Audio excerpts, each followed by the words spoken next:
In this video, we're going to play with the Morph panel. We'll use free, and we'll go and set our advanced options. This determines the morph area that gets selected and the anchors that get selected. So you can go into the help to determine more options. Then we'll go and select our nodes. These are our moving nodes. We'll select just this rib. We want to be able to move this rib up and down the length. Because we have automatic set, it'll determine the anchors and the morph area. We'll go ahead and select the manipulator and move it so we can more accurately or more control move the rib in that longitudinal direction. So we've reoriented it, and now we can click on the X vector. We can drag this dynamically, or we can input an exact value. So here you can see that it's moved the rib, the moving nodes, and the affected area of the mesh gets morphed as well. Now let's turn on some geometry. So here we've got some surfaces that define this kind of hump in this rib. So we're going to move this element, move these nodes again, morph these nodes again, but instead of just moving them along, we're going to project them to a target. So same thing, we're going to move, but then we'll pick a target. And our input will be this these surfaces. And we can simply hit morph, and you can see based on some other areas of influence, we get a different shape here. We can undo this, and we can play with some of the other options here. So let's go ahead and select our nodes again. We're going to select them by face.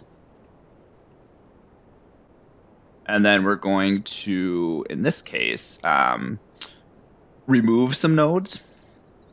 So we can go ahead and reselect, and then we can pick nodes by face and then remove them by a window. So in this case, we only want to grab the nodes directly under that hump. So we can go ahead and just deselect those with a shift select. And now we've got this nice smooth hump transition.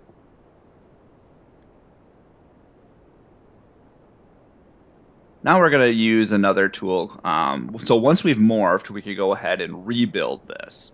Rebuild is based on criteria editor. This is just an element quality file parameter. So we can go ahead, and once we've morphed, we can then build the mesh, rebuild the mesh to more adhere to our global criteria, our global element quality and size. So now we've gone from a straight flange to this curved flange, move the rib, and we're able to more closely blend in with the surrounding mesh. Now we're going to use another tool called the replicate tool. So we're going to grab this hole and the element surrounding the hole and copy and paste it to another location, but not just physically moving it, but also it's going to blend into the surrounding mesh. So we'll go and grab this to that new morphed face that we created. We created room by moving the flange, the rib away, and we've heightened the web with that target to the surface. So now let's position this circle and mesh onto this new web. And we can play again with the manipulator and get it as flat as possible.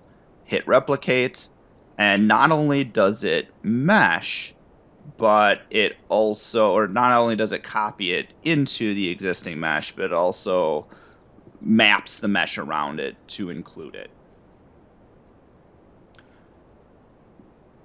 Now we can also go ahead and rebuild again. And in this case, we're going to use the parameter file. The parameter file allows us to alter features, topological features in our mesh. So in this case, we want to build a number of washers around this hole. So we're going to add 2 washers, and we'll go ahead, grab that location and hit rebuild.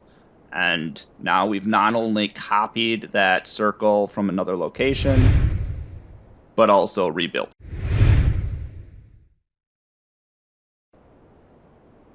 In this video, we're going to work with the volumes morph. So as always, go ahead and expand the drop-down arrows to read more information about how the tool works and what kind of inputs you need.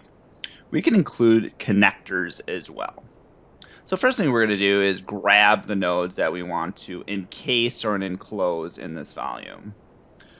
We can then partition it along the global vectors. So we can have 4 cuts or have 4 partition volumes in the along direction. We can split it in the vertical direction and in the horizontal direction. That's going to give us more overall control of each of these volumes for how we want to create the morph. So once we've enclosed this, we can go ahead and start moving individual parts. So we can move handles, which are on a single node. You can see that we've got the ability to drag them in the different directions, and the along or the included volumes are what's attached to that morph volume. So we can grab edges, we can grab faces, and you can see that the only things that come along with it are the adjacent volumes or whatever is attached to that entity. In this case, a handle, an edge, or a face. And then we can undo all of these and we can try again and create a new one. So in this case, we can go ahead and go back to the original, just one large singular volume. But we can go ahead and add our individual splits. We can vary the number of splits. We can do a position. So 0.5 would be at the halfway position. So we can put it at a position from 0 to 1, or we can actually go ahead and determine the positions that we want using snaps. We can also vary the number of them on this location as well. So we can have 2 to 5 splits based on individual locations. So in this case, we've just grabbed the one edge in that particular volume, and we're going to split that up into in that vertical direction into multiple other volumes. So we've got a lot of flexibility on how we can control these. And then once we've got our volumes, everything enclosed within that volume is going to be affected by any moves we do. So if we grab this plane, we can go in the vertical or the planar. Here we can just go along the plane, but you can see only the nodes within the volume and the ones that are adjacent to it get affected. So we can grab nodes, and you see how it affects the adjacent values as well. How we've got a curve, a positive curve on one end, and then on the other end, the adjacent volume, it actually kind of maintains this curvature. So you've got quite a bit of flexibility on first how you want to split this part up. And then you've got a lot of flexibility on how you want to start varying the shape from this original baseline or fixed position. So go ahead and have fun with it, play with it, and explore. In this video, we're going to start using some of the additional options in the morph volume. So let's go ahead and again enclose the nodes that we want. We have an ability to define a morph volume type. So this is going to link the morph volumes to move symmetrically when one is chosen. So we can determine the nodes that we use to enclose, but then we can also select our symmetry plane. So in this case, we're going to go down the middle of the vehicle. That's going to create morph volumes that reflect each other's differences. So we can create our custom splits. And once we've already registered our nodes, we can re-register them to the new morph. Here we can individually change or sculpt the morph volumes. This allows us to have greater control over our individual nodes that are registered to these volumes. And once we've determined our morph volume shapes and size, we can easily go ahead and morph the volumes themselves by selecting handles or nodes or edges or faces. We can also parameterize this and create a shape. So the height of this roof is going to be a shape.